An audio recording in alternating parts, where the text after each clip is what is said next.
Let me ask our guests to come forward, Professor Dresser and Doctors Graf, Wright, and Feldman, if you could come forward to the table here while we get underway. Commissioners, I'm imagining in order that we can hear fully from all of our guests this morning, we may have a short lunch this afternoon, and that'll be just fine. In his charge, the Bioethics Commission, President Obama noted that it is important to consider ethical issues in neuroscience, and I quote, as they relate to different life stages from infancy through old age. Thank you, Raju. Our panel will do just that, examining neuroscience research and related ethical issues across the life stages. We'll hear first from Dr. William D. Graf. Dr. Graf is president of pediatrics and neurology at Yale University School of Medicine. He is committee chairperson of the Ethics Committee of the Child Neurology Society and is active in Ethics Law and Humanities Committee of the American Academy of Neurology. Where are you? Welcome, Dr. Graf. Good to have you here. Please, the floor is yours. Thank you. I'd like to thank the Commission for the opportunity to participate. My comments today do not necessarily represent the Child Neurology Society or the Ethics Law and Humanities Committee of the American Academy of Neurology, but most perspectives will be shared by practicing developmental pediatricians, child psychiatrists, and child neurologists. I'll briefly discuss pediatric bioethics, prenatal diagnosis, gene transfer therapy, and pediatric neuroenhancement. But to begin, it's important to keep in mind certain bioethics values, pediatric bioethics values, without presuming absolute norms or universal standards. Neurodevelopment is the essence of pediatrics. Neuroscience research producing genetic, pharmacological, magnetic, electrical, surgical, and computer technologies may gradually influence the process of human neurodevelopment. We recognize infants, children, and adolescents to be works in progress, but the realization of good outcomes in adulthood can be predicted and also ameliorated in childhood. The foundation of health and achievement in later adulthood is highly heritable, but genetic assets depreciate under adverse neurological and social circumstances. Moral values, which are traditionally fostered by parents, family, and teachers, appear to be established in early childhood. Neuroscience research has demonstrated other areas of brain development well into late adolescence when social maturation is characterized by the need for greater bonding with peers, heightened emotions, and less impulse control compared to older adults. Recognition of these neurodevelopmental processes governs the proscription of certain activities during adolescence and legal restrictions that differ from adulthood. Neurodevelopment is the process of developing autonomy, a path to the widest possible autonomy and self-reliance later in life. Ethically, legally, and socially, it is presumed that most parents generally love their children and are willing to make great sacrifices of their own interests to act in the best interests of their children. Rarely, the respect for parental authority must be balanced by an obligation to prevent undue harm. Although it is accepted that there's no singular path to human flourishing, preserving a child's right to an open future is integral to a child's well-being and the best opportunity for the pursuit of happiness in later adulthood. We recognize neurodevelopmental spectra, judged over a continuum, both chronological and ability-related. Chronologically, we observe variable maturation in children and changing needs and evolving developmental expectations from infancy through school age into adulthood. Most neurodevelopmental abilities fall within a broad range of typical, albeit highly individual, and what we call developing authenticity. Neurological impairment, on one hand, and true prodigy, on the other, are viewed as outliers. Ability can be measured by performance and accomplishment and influenced by nature and nurture. Neurodevelopmental disabilities may be categorized as well under broad spectra, such as the autism spectrum disorder, where the advantage is public recognition of atypical neurodevelopment. The spectrumization process, however, reduces both specificity and severity, leading to markedly rising prevalence, where the disadvantage is public misperception about causation and the role of environmental factors such as immunizations. It is imperative that neuroscience research continue to elucidate the many underlying causes of various neurodevelopmental disorders, lest we permit misdiagnosis and mismanagement as an alternative. Translation of neuroscience research to the treatment of neurodevelopmental disorders will require specific knowledge of biological mechanisms in each and every child. Neuroscience research across life stages begins in the prenatal period. One active neuroscience research area is collecting the transcriptome data to study the molecular organization of the developing brain. Another neuroscience research area uses next-generation sequencing techniques and the analysis of maternal plasma cell-free DNA in high-sensitivity, high-specificity screening of genetic and genomic disorders, a topic that has been previously presented to this commission. Negative eugenics and positive eugenics involve the pursuit of human perfection, and both have extensive world histories over the last 150 years. But by an order of magnitude, major advances in both prenatal imaging and genetic screening technologies are gradually leading to the perception that technology will allow the option of choosing a healthy baby. What we see as inconclusive prenatal neuroimaging of minor neuroanatomic differences is very common, causes parental anxiety and clinical dilemmas. Expanded prenatal genetic testing includes benefits, limitations, and consequences. Genetic testing may diagnose severe disorders, but tests also expose genetic variants of unknown significance, carrier status, susceptibility genes, conditions of late onset, and non-medical traits. Except for selective abortion, the identification of genetic errors will not lead to immediate medical therapy for most patients. Questions regarding the best interests of the future child need to be addressed. Is the genetic information directly beneficial to the child? Will genetic knowledge deepen beliefs in genetic determinism? Will genetic knowledge affect child upbringing? How will this technology affect the child's autonomy and the child's right not to know? Is life with disability bound to be considered second rate? Uncertainty scenarios underscore the critical need for comprehensive pre-test consultation and informed consent, judicious reporting of test results, and access to genetic counseling to enable patients and parents to make well-informed decisions. Gene transfer technologies are a growing area of neuroscience research that hopes to provide a cure for some single gene neurological disorders such as adrenoleukodystrophy. Somatic cell gene therapies use various in vivo and ex vivo methods to transfer healthy genes into cells through safe and effective vectors. Before such technologies can be implemented to reliably cure genetic diseases on a large scale, many practical challenges remain. The bioethics of single rare gene disorders involve conflicts between the harm of natural death versus the harm of potential iatrogenic injury, especially during the pioneering phases of clinical research. Knowledge gained from pediatric research must be obtained in a way that recognizes the vulnerability of children and respects their best interests. A biological bioethical paradox arises in gene transfer research because earlier implementation generally allows a higher probability of gene transfer effectiveness.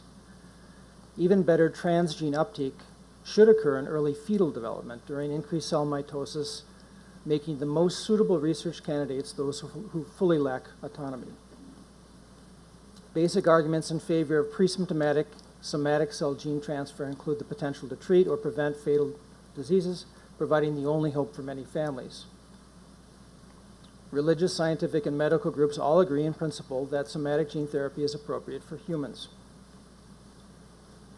The essential principles of human gene therapy studies emphasize acknowledgement of human risk in experimentation and the potential for adverse effects, the need for patient selection and protection, and the process of consent, review, regulation, and the monitoring of financial conflicts of interest.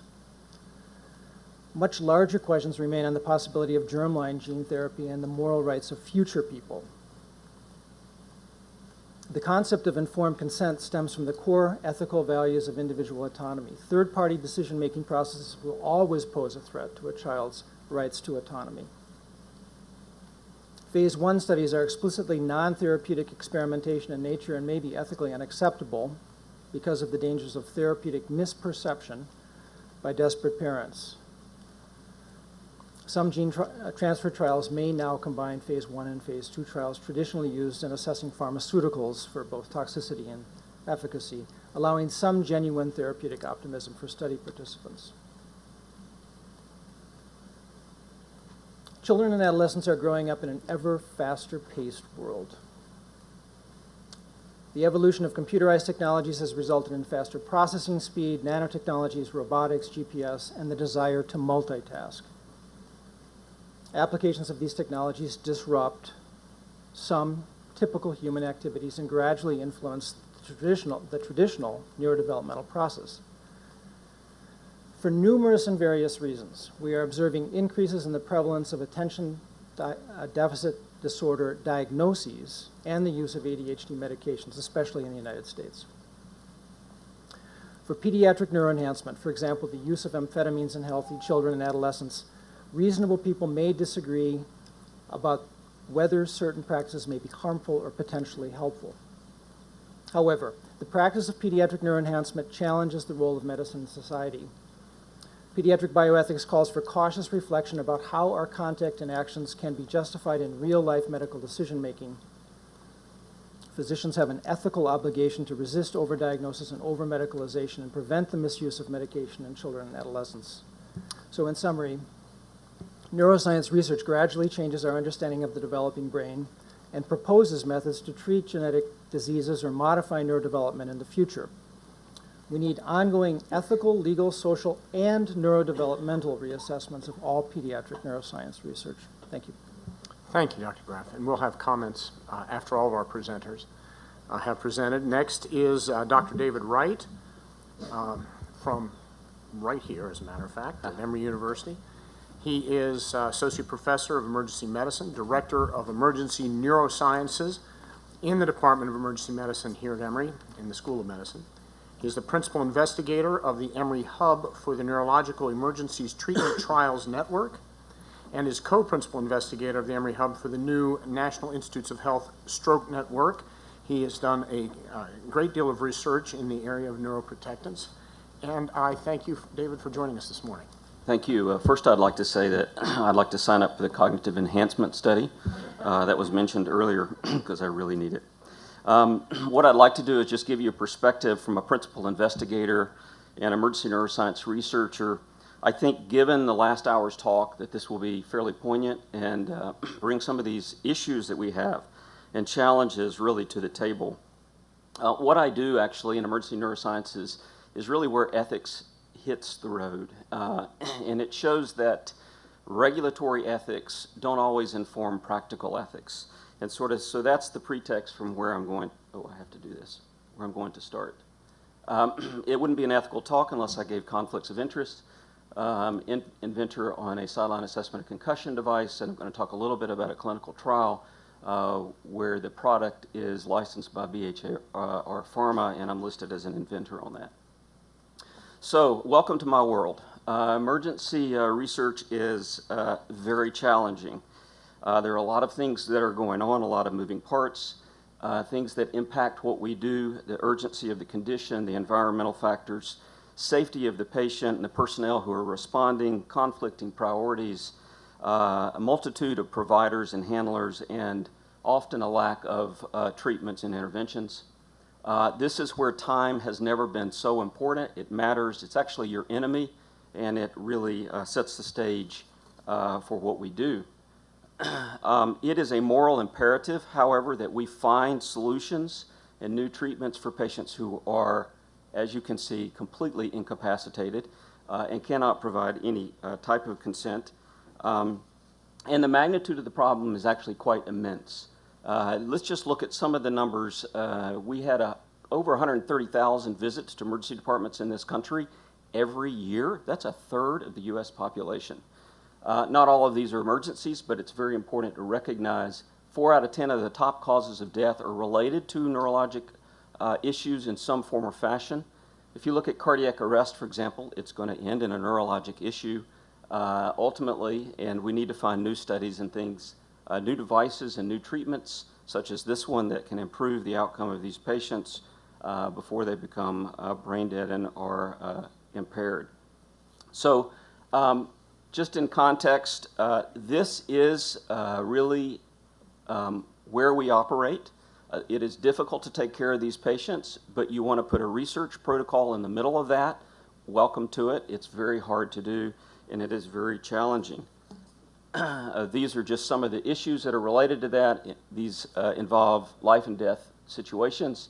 It's time critical. These patients are impaired, as I noted.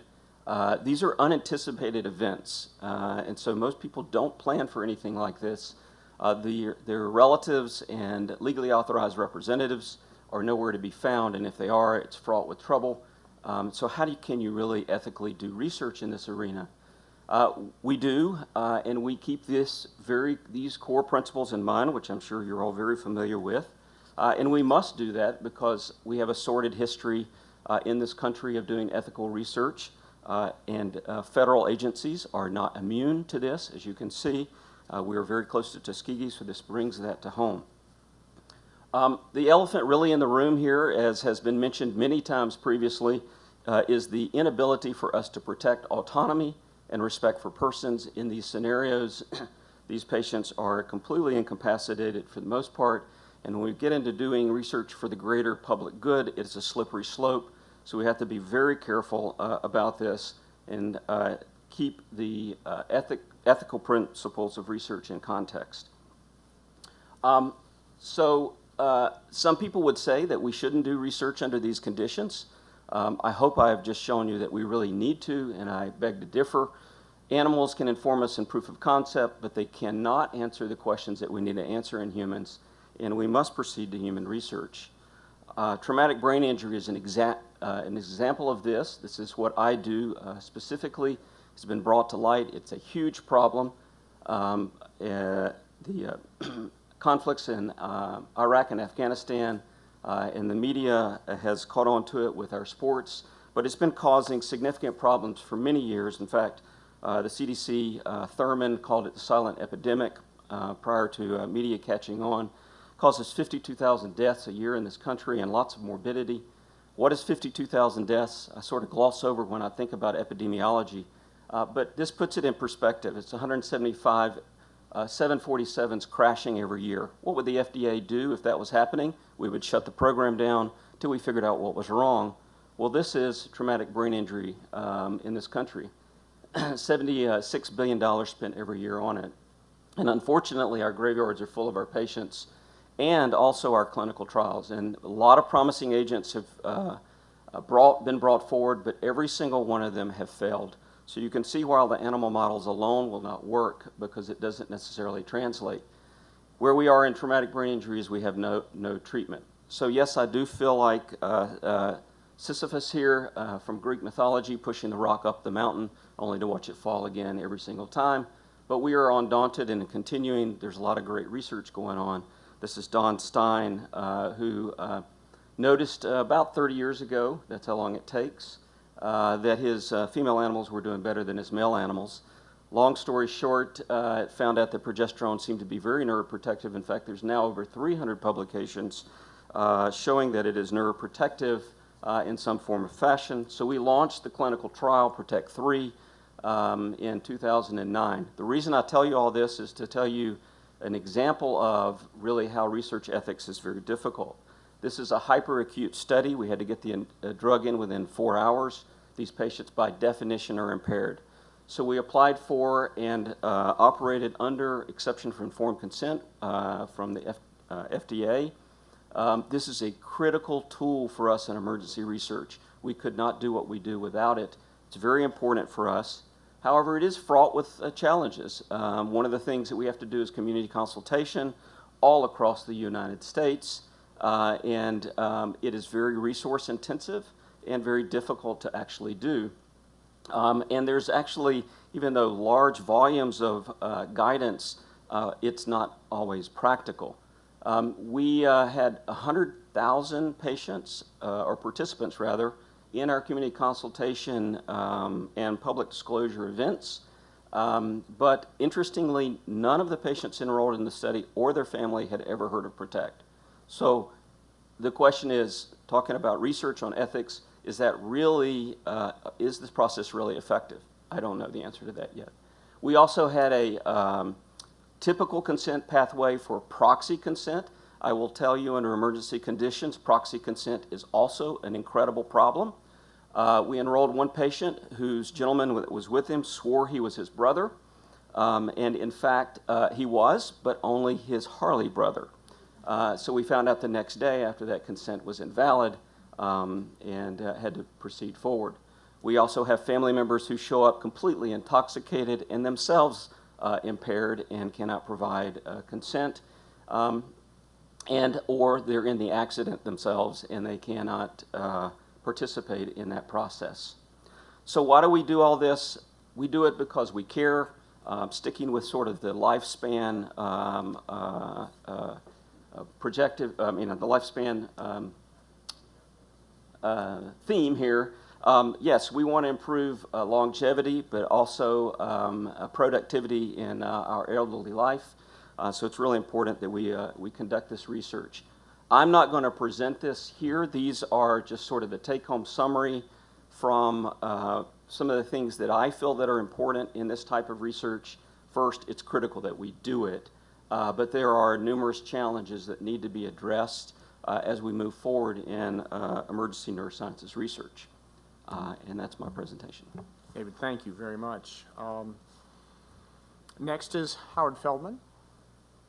Dr. Feldman is Professor of Neurology and Executive Associate Dean of Research at the Faculty of Medicine at the University of British Columbia in Vancouver.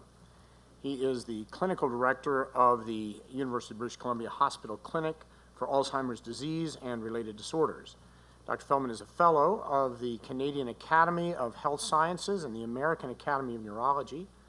Previously, he served as the inaugural Fisher Family and Alzheimer's Society of British Columbia Endowed Professor for Research in Alzheimer's Disease and Therapeutic Area Head for Neuroscience Global Clinical Research at Bristol Myers Squibb. Dr. Feldman, welcome. We're going to move from the emergency room to consideration of issues of dementia. One might think that these are diametrically opposed, but in fact the themes run constantly between them, as you'll see. I too would draw to your attention the disclosure. The perspective that I will share with you is shaped by both the clinical interface, academia, and having had a 3-year period in industry where I tried to develop new treatments for Alzheimer's disease. So the scope of this problem is enormous. It has now become the focus of the G8. I had the opportunity to participate in a summit in December where Prime Minister Cameron focused the bright light on dementia, and particularly these kinds of data, that today there are 2.5 to 5.5 estimated million Americans with dementia, 35.6 million worldwide. 60% of this problem will come in the developing world to make our life even more challenging. It's expected that the numbers will double by 2030 and that the cost of care will move from 200 billion and 600 billion worldwide today to upwards of $1 trillion. If the costs of dementia were a country, and unfortunately it's been whited out, it would be something like the 21st largest economy in the world. So we begin to scope things that don't escape the public attention and are going to call for ever increasing attention. So as the outlook that I would share with you integrates, since the word integration has been very important, integrates a view of how we've begun to understand this disease, and I would say that you could interchangeably move Alzheimer's, Parkinson's, Huntington's, all the neurodegenerative diseases seem to have very similar themes, which is the pathology of these diseases begin before symptoms begin. This is good news because it gives us a running start at the opportunity to potentially treat disease, but as you might imagine, it creates a whole series of ethical conundrums of intervening in individuals who may be identified to be asymptomatic at risk or pre-symptomatic, and as I'll show you in a slide or so, the prodrome may last for several decades. So that's a good news and a bad news story. We have a running start, it's a long period of time. We've talked, and I've read in your report, around the recognition that consent and capacity change over time, and this is no exception. We could imagine someone starting in a program of research with full capacity, and then it changes en route, and the program of therapy may be ongoing, and how are we going to deal with this? Some of the identification of pre-symptomatic gets to genetic disclosure, genetic identification, and dealing with all of the issues that we've started to talk about this morning: research, care, commercialization, and privacy. I'm not going to touch on end of life, but of course with a problem of this order and at this stage of life, it's of paramount importance. Within the research arena, we've taken the view through some very compelling data that prevention is the thing.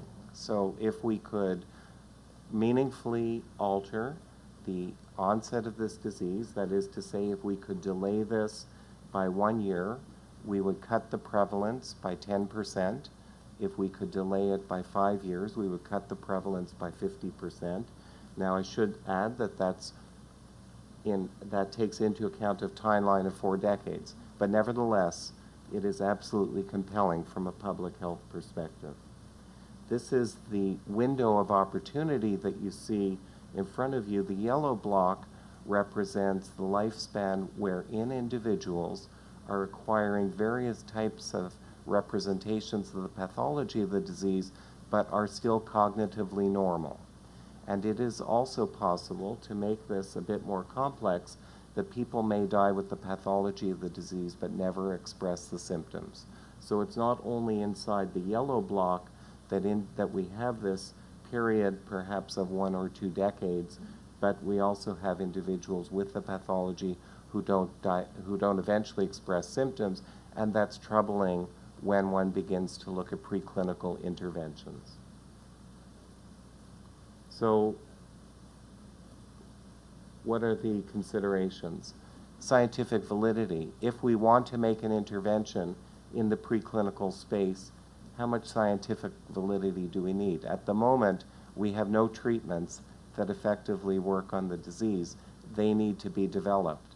Can they meaningfully be developed within the preclinical asymptomatic space, or ought they to be developed in individuals with full-blown disease? And what if the treatments will only work before the disease is full-blown and established?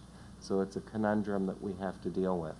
We also don't have surrogate outcome measures. We can't treat and get an early readout of whether the treatment is effective. So individuals in primary prevention studies will have no symptoms. There will be no measurable benefit.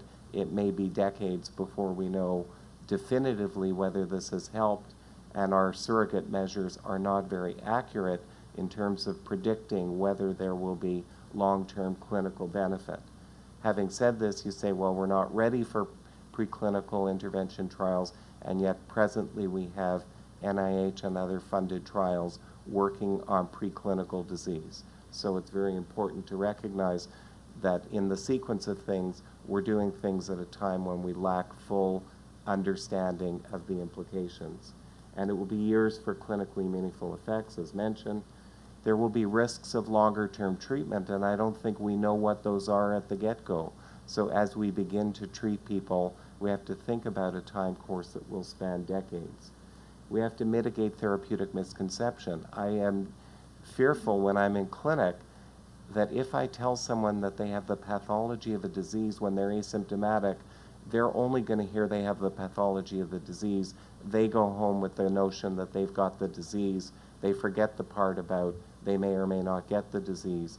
And it's a very serious concern that I have about disclosure in a preclinical state. diagnostic disclosure established.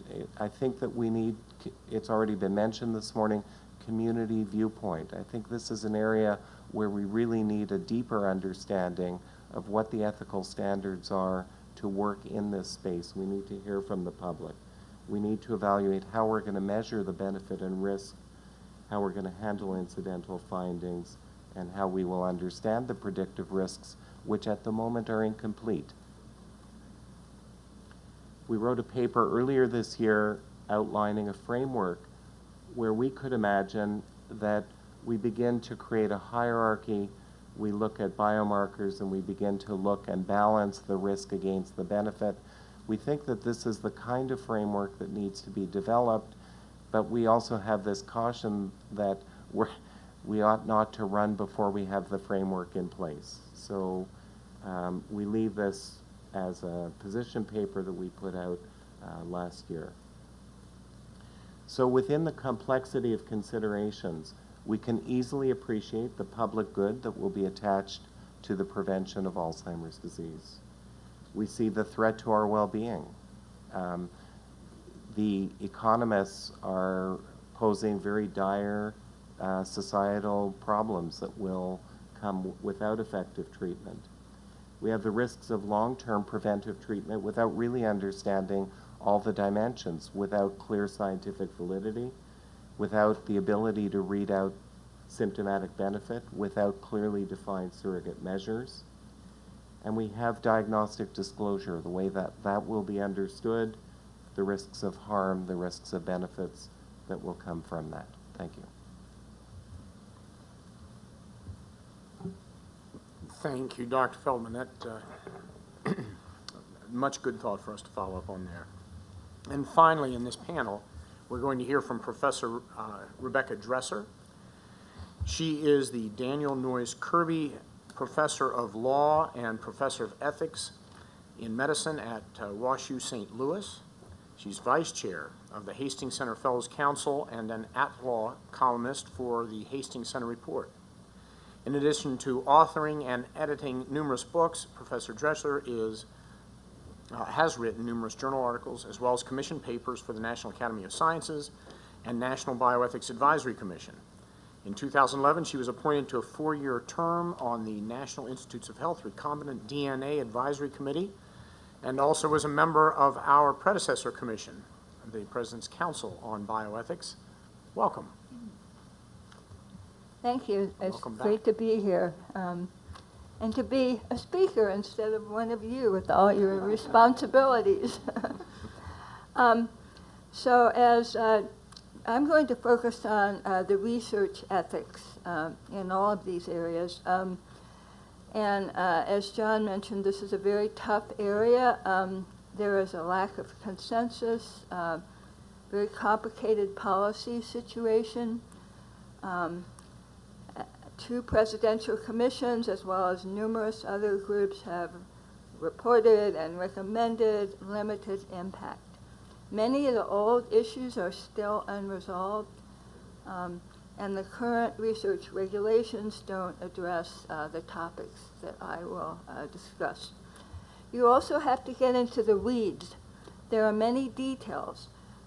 It's easy to lose track of the big picture, especially if you're trying to address dementia, psychiatric conditions, brain injury. Psychiatric conditions and brain injury populations tend to include younger people, sometimes more kind of adversarial situations than in dementia. Often there's fluctuating capacity they're in and out. And then dementia, where you have a decline, although there can be variation within the same person, someone with dementia, and certainly among the population, there's great variation. But let me try to give you at least a rough idea of the big picture by framing the major topics and issues.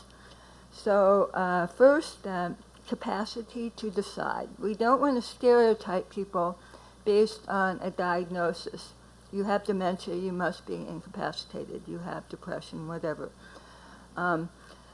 you don't want to disrespect the autonomy of people who are still able to make their own choices. On the other hand, you don't want to fail to protect vulnerable people who can't understand the decisions before them. That would be taking advantage of them for the greater good. A proper capacity standard, lots written on this. Most agree it's the ability to understand and reasonably remember facts about the study, about the risks, procedures, expected potential benefits, and to express a choice, appreciate how the information applies to you. There's a lot of empirical research on capacity for you all to look at. Remember that this has to be something pragmatic. It has to be something that researchers can apply in practice. So you can't get too highfalutin with this stuff. People are individuals in all these groups. In order to assess capacity, you have to have a conversation with each one. You've got to evaluate, okay, here's what the study's about, so tell me why you're here. And if they say, well, they told me I was coming to the dentist, then there's something, a problem there. People use quizzes. We, at our Alzheimer's Center, there's kind of a basic quiz with 5 questions about why are you here, what are we doing today, to get a ballpark idea of what people are aware of. Capacity is not all or nothing, so there are many people who can participate in a limited way.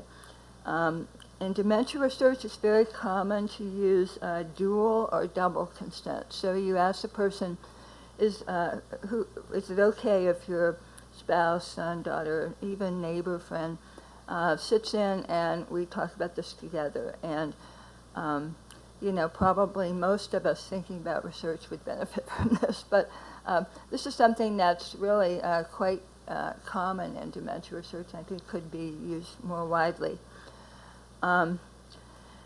What if a person is incapable of deciding? Who is the appropriate decision maker? You heard a reference to the legally authorized representative. That's what the common rule says. Leaves it to state law. So a number of states do have laws, but probably most do not. So there's custom, close relative. Again, some people use friend, and this is not, there's no explicit law on this, but it is done. A research proxy could be designated in advance. I'll come back to that. One question is, should surrogates receive training on their role? People are coming into this, they don't know, what they're expected to do. Should they be present during research and procedures? Is that part of their role? Now, advanced choice. So the positive dimension, you can show respect for a person's autonomy or authenticity, as Dan said, prior values. Negative, think about this. When you're making a decision about participating in future research, what are the facts about the study? The study may not even exist now. So you can have very limited information about risks, benefits, alternatives, and so forth. Importantly, you will have limited information about how you would experience the research as somebody who's different from who you are now. So what would it be like to go through a brain scan if I have dementia? So how well can people understand that? I think you also have to understand that people, by the time they're going through the research based on advanced consent, won't remember why they gave consent earlier. At least normally they wouldn't. So I think, in my view, relying purely on advanced consent in this area would set the ethical bar too low. I think you still need a surrogate decision maker on hand when the research is being conducted. And the other protections that I'll get into in a minute, potential limits on risk and the role of assent and dissent.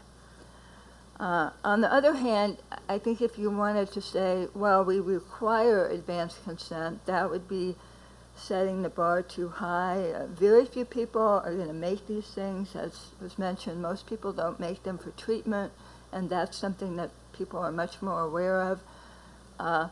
This is always going to be a very limited population who would ever make these things. So if you require them, you're not going to have many subjects.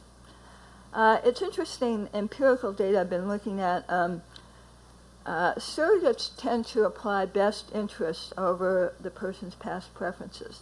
There's some nice quotes. One person, a surrogate, said, "The situation is that there was a person there that kind of went away and can't judge for themselves anymore.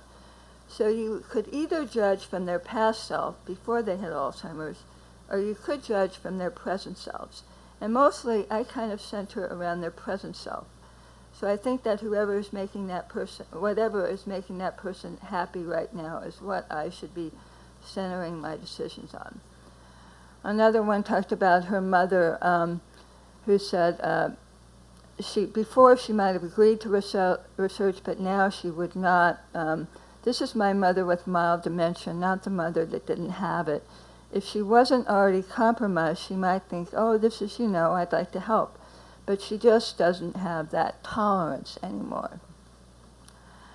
Assent and dissent. This is the ideas I think he talked about with children before, that these are not people who are unconscious. They have experiences, so they have burdens and benefits of participating in research. The idea of requiring assent is based on their limited understanding. You should get their agreement to participate. And at minimum, if they object physically or verbally, you should respect that. Now, maybe you can go back in an hour or two to see if they're in a better mood, but in general, overriding an objection would be a serious ethical concern. And then finally, there are discussions about should we limit risks, as we do in pediatrics. And I won't go into that because I think you know about that. You do have to remember, again, that risks and burdens that seem to us no big deal could be terrifying for somebody who doesn't understand why this is being done to them, doesn't remember what you just told them about what you're going to be doing. So you have to think about that.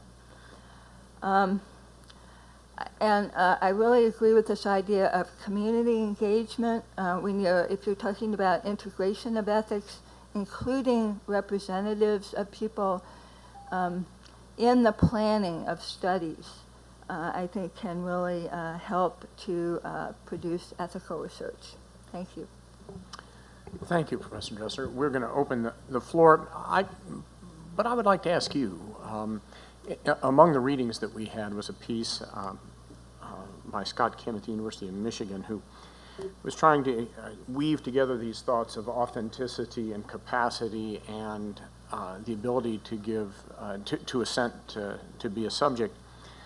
And he writes that there's also an interpretation issue, and that the example he gives is it's quite possible authentically to get someone to admit that they're very willing to be a participant, in spite of the fact that they don't have the capacity to understand what that means. Could you talk just a little bit about how it is we interpret, how it is that we can have some confidence in interpreting that someone is in fact appropriate, that the consent they're giving is appropriate to go forward? Yeah, well, I'm sorry, I probably have read that in the past and forgotten what it said, so I didn't see the article. Well, I do think in general in research we worry a lot about the authenticity of consent. We have a lot of research showing that many people who are in research don't understand, particularly the lack of direct benefit for many of them, or the low chance of that. So, you worry about that even more here. I'm not sure if he was also alluding to the fact that many people in these populations are so dependent on others. I think he was simply asking the question, is the willingness of someone to participate sufficient?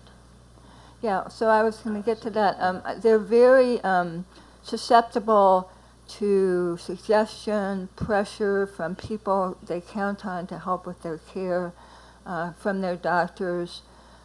So I think that it could be a special concern here that people would be saying yes because they want to be good to the people they count on. And one thing that people have proposed is that the capacity assessment should be done by someone who's independent of a study, who doesn't have a stake in whether they enroll enough people. And I'm not sure how much that would help with that, but that's one idea. This was a great foursome of presentations that will help us tremendously. And Howard, your outline on that one slide was a terrific outline of the ethical and practical issues of moving forward. So I think that will help us a lot. I'm going to direct my question to David, but I think I'd be happy for David to respond and then anybody else to respond, because I think it just highlights the challenge, the elephant in the room, if you will, that you literally put in the room in that picture. You said many times, and I understand entirely why you said it, but many times you used a version of the sentence, "It's imperative to conduct this research." And the first, second, and third thing that we have to ask as a bioethics commission is it ethically valid to conduct this research? Because there are multiple times that we've been called upon, just our commission and previous commissions, where the researchers and the scientists had a medical reason to say it's imperative to conduct this research, where it was ethically not valid to conduct it. So in order to find out whether penicillin is a prophylactic for sexually transmitted diseases, it is medically imperative to conduct research on human beings, but it was not and is not ethically valid. So and I have rather than make this as a challenge, because I'm on all of your side as far as wanting the science to move forward if it is ethically valid, here's my suggestion that I want to play off. It's a question. Rebecca said, and you said as well, we don't have enough advanced directives to do it, so you have to get consent at the moment in the case of emergency medicine. That makes it very difficult. If it is the case, as it is, that it's so important to conduct this research, why don't we as a society put more effort into getting advanced consent, or make it clear that if you are getting the huge resources of society in medicine, that we are going to do research at the moment of saving your life that is of minimal risk. That is, in other words, can we get our community, put more of an effort of our community into getting the advance consent when it's more valid than it is at the moment you're in an emergency room, to doing at least some range of the least risky research on people? That's my question, because I think it is it's extremely difficult to get sort of valid consent at a point of the highest people under the highest stress, not knowing whether their relatives are actually their brothers or not. So it's a long preface to a very important question for us to deal with. So, well, thank you, because that was actually probably the most important point from the talk, which is that it is imperative that we do this research. And I think, and from my perspective, it is unethical not to perform the research. because we don't know what we're doing now is correct or not. And we could be killing you without knowing it unless we actually do the work and do the research to find out whether what we currently have, the CPR we're currently doing, the resuscitation we're doing. So I think it's very important that we do it from an ethical standpoint. We have to do that to find out whether what we're doing is working. To answer one of your other questions, But you understand that we can't accept that statement? You cannot know whether it is imperative to do research unless you know whether it is ethically valid to do it. Again, the penicillin example. yes, Because completely the people understand. you're doing the research on are not the people who are going to benefit from it. So there's got to be some set of ethical Right. standards before you can say it is imperative, all things considered, for us to do the research. I understand that, but it is equally unethical to continue to do what we do without knowing whether it's the right thing to do. I mean, how else would you do any medical, I mean, all of our medications and everything we do at some point has to be tried. So then we have to find an ethically valid way of doing it, but we have to figure out what the ethically valid way is. Correct, yes. Yeah. I don't think we differ on that. The other issue is if you start looking at advanced consent, you can look at organ transplant, you can look at other things. It's very difficult to do. As it's mentioned before, very few people are going to be able or will bring it to their attention, because especially in our arena where you're young, you don't think it's going to happen to you. Paying attention to doing these advanced sort of types of consent is really impractical. And the other part is that each study is going to have its own risks and its own benefits. And I don't know how you would really judge whether you would want to participate in a particular study or not unless you could weigh those risks and benefits. So I'll leave it there. Yeah, I too want to thank all of you for a really terrific panel. I want to go back to the question of decisional capacity and to get a sense of the lay of the land in terms of regulation and practice.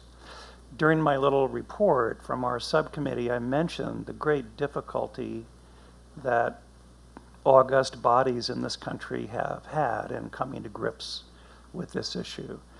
Past presidential commissions, IOM, NIH, they've all felt it really important to develop better understanding, better policies on decisional capacity.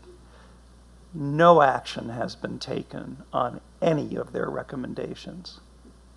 Okay? So here's my question. Does it matter that they failed? Are we muddling through okay, without a revised, clear set of guidelines? Do we need that? And if it's still important to make an effort to develop guidelines where previous efforts have failed, can you say something about, which areas need the most work? Where are the biggest gaps in our ethical practice and regulation regarding decisional capacity?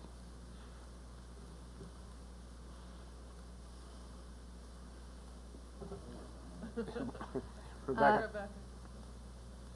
A couple of comments. My perception, just politically, is that there is more receptivity to some added regulation among the dementia research community than there is among the psychiatric research community. That is, from what I know, for example, with the Clinton Commission recommendations, it was the psychiatric community that really opposed them. So I don't know how that helps you, but whatever. We are muddling through, but there could be two costs. One is that people who could be participating in research are not, because researchers, the lawyers in their hospitals, whoever, are concerned that they don't have enough protection to enroll people who have questionable capacity.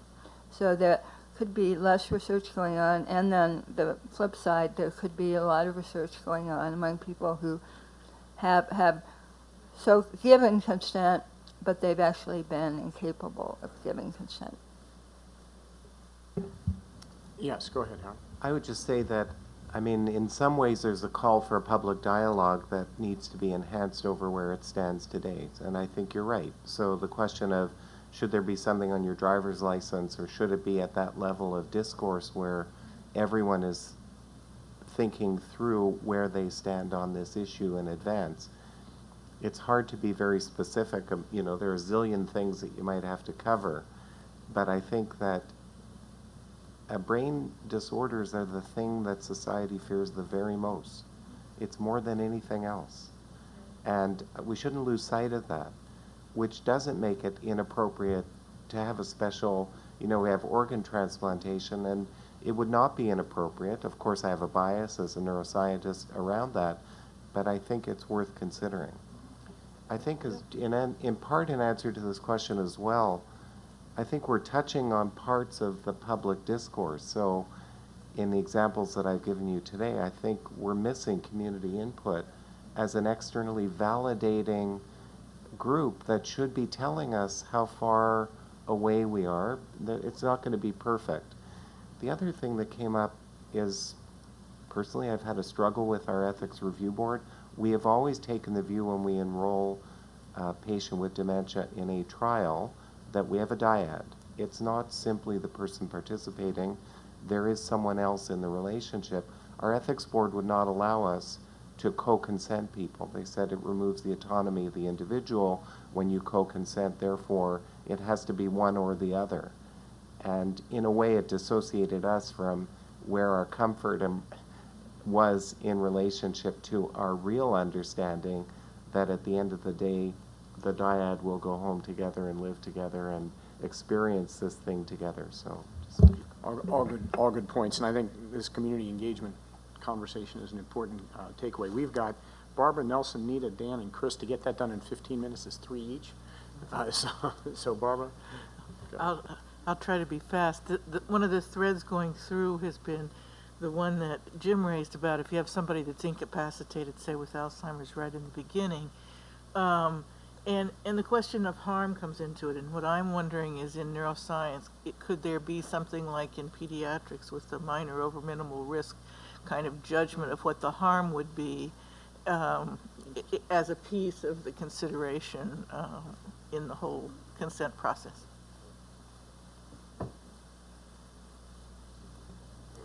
That may have been a comment for the commission as well as for this group. Yeah, Rebecca.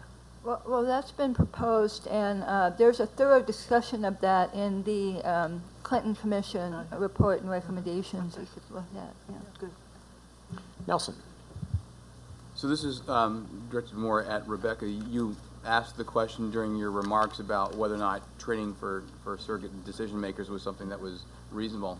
And Howard, in your comments just a few moments ago, you mentioned sort of some of the friction between ethical review committees and the dyad of having, you know, a surrogate plus the actual subject themselves. I mean, I would endorse the idea of having. I think it would be comforting for the community to understand that you had some degree of uniform training of surrogates, because that is protective of the relationship and is protective of the science. But I also wonder whether or not it would be useful to have, especially in your dyad paradigm, as you go forward, to have ethical review committees, IRBs, whatever you would like to call them, depending on what country you come from, during continuing review to establish, once again, to reestablish the adequacy of ethical strength of the surrogate truly being a surrogate. I mean, not only do the patients change themselves and their ability to provide informed consent, but the surrogates may change, relationships change, and whether or not if we're going to be looking at clinical outcomes that may take 20 years to develop, those relationships are going to change as well. So, and that obviously provides an ethical burden back on research oversight, but I think it might provide a degree of comfort to the community going forward if these relationships were continuously reassessed. Just wanted to get your ideas on that. So I think that it is compelling that the consent process, clearly, if we're going to work in the space that I showed you over 2 decades, lots are going to change. And I would agree that the process of consent cannot stop at a cross-sectional point and you declare, okay, we've got it, now we're good for the next 10 years. So I do endorse that.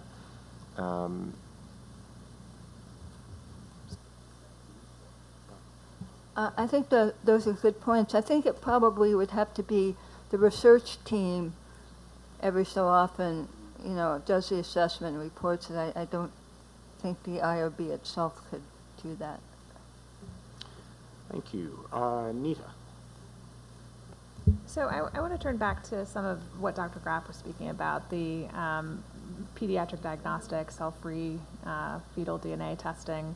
And I think there's kind of 2 distinct issues you raised, among many, but 2 distinct ones that caught my attention. One being the right not to know and the implications for the potential life that we're talking about. The second being the problems of what we don't know and giving information back to parents during that process. So how little normal baseline we have to understand when you see some sort of abnormality on a scan, how meaningful that really is and the kind of anxiety that induces. But I wonder how different that is in this context than in any other neurological context. Right now we don't have normal, for example, fMRI across a population in really any context to know what the normal baseline is. And so a lot of what we're getting is false positives that are inducing anxiety in individuals. And we don't know, the development, for example, of seeing early plaques, how long that, results in Alzheimer's, or seeing, little spots on the brain. What does that mean? Or mini strokes in migraines or things like that. So if you could speak to whether or not this is a unique concern from your perspective in the pediatric population because of the pregnancy process, because of the kind of information and the assimilation of information, or if this is just a kind of pervasive problem across giving kind of preclinical information that we don't have a lot of knowledge about in the neurological context.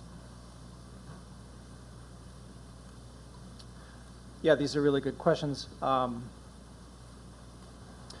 So imaging is one thing, and earlier diagnosis genetically is going to be something different. So the ultrasound was the big tool we had forever, and that was somewhat sensitive. The fetal MRI scan is really only good after 20 weeks. And the fetus is approaching viability at that point.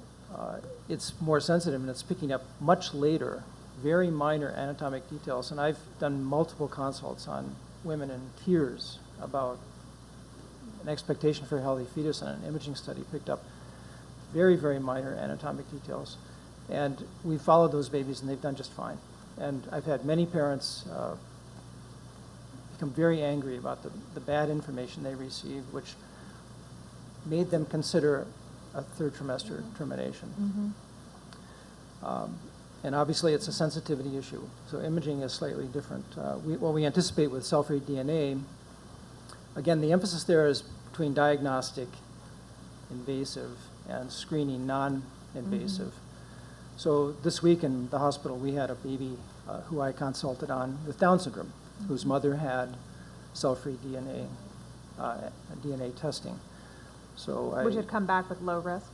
Well, my understanding is that's 99% sensitive, but this family was in shock.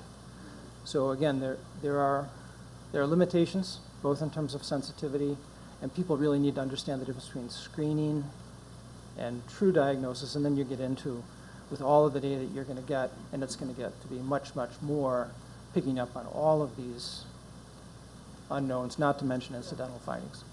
We should just say we wrestled with this when we were charged with doing the pediatric and giving advice on the pediatric anthrax. And we really did wrestle with it and got conflicting advice from the pediatric community, which was to be expected. I mean, it was to the credit of the community that it it was willing to air its differences, and it really does raise some of the most difficult issues of consent to research. First, Amy, maybe a way to reconcile your discussion previously with Dr. Wright would maybe to say that we have an ethical imperative to do ethical research, right? That might be the way to say it succinctly. Second, though, I wanted to direct my questions to Dr. Feldman. I think you really do us a service by having us think about primary prevention research, which is something we don't typically think about in this setting. And it obviously holds great promise, but there are also great conflicts and possibilities for exploitation based, for instance, as you suggested, on the fears that people have and the obvious profit motive there is for a very large market of people who would want to get access to primary prevention so they don't get demented. Now, we know that if we're going to give a drug, if you're an oncologist, if you're going to give a drug to somebody, you've got to prove that it's safe and effective at certain standards before you do use it. But it seems to me that we've not thought that way, typically, at least in most of the Western world, about prevention, right? That we rush to do things quite quickly. So I wonder about what standards you think, from an ethical point of view, we ought to have for primary prevention relative to treatments for therapies for those who are sick in terms of evidence before we diffuse it. Should it be lower because there's the possibility of forestalling huge benefit for millions of people? Should it be exactly the same? Or should it actually be higher because the population in which we're intervening is not sick at all? So when I've thought about this, in the first instance, my response is primary prevention should be very safe because you're dealing with individuals that are asymptomatic, that may or may not get the disease, and it would almost be unconscionable to lose your life as an individual being treated with a therapeutic that's not well understood to try and prevent a disease that you may or may not ever get, right? And so it has seemed safer to work in the realm of public health at things that can be applied at a population level that are safe and well proven in the first instance. But having said that, it's the latter concern. You've got enormous populations at risk, and how are we going to balance that? So to be very specific, they're using an amyloid antibody in a primary prevention study. It's never been shown to work in the disease. It's now being used in asymptomatic at-risk persons who have the biomarker that's positive. What are they going to do when people start dying in that trial? How are they going to make the decisions of the risk and benefit, and where will it come down? And that's where we got to that paradigm of how do we accept risk and benefit. So my response would be, I have my own personal feelings about it, but I think we have to have a larger view of this, and that's the part that I struggle with, and I would like to see a little more struggle in the community at large for some of the reasons that you mentioned. We could go on and on. Christine Grady has been kind to consent to pursue her question offline under duress. So I owe her one. But let's try to take as close to just a 10-minute break as we can. That would bring us back here at 11:20. Okay. Thank you very much. Thank this group. Thank you all very, very much.